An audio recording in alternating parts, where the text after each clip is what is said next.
Gumagamit din ako ng itong Sigor na bagong variants na fresh green with herbal extract. So, sinerch ko din yung mga content niya. Pwede naman sa buntis.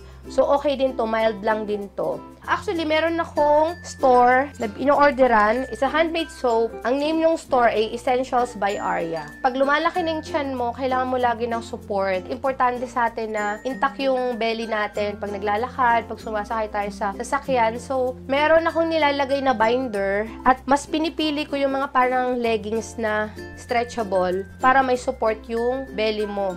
And also, underwear na gagamitin mo is pregnancy panties kasi yung ordinary panty lang na may mga parang garter, pag yun ang ginamit mo, it will also cause stretch mark kasi nagkakaroon ng friction sa balat mo. Ililink ko na lang yung store kung saan ako umu-order, komportable siya. Parang hinahawakan niyo yung belly mo. Next one is leggings. This legging is from Forever 21, from Uniqlo, or yung mga leggings na nabibili natin sa mall.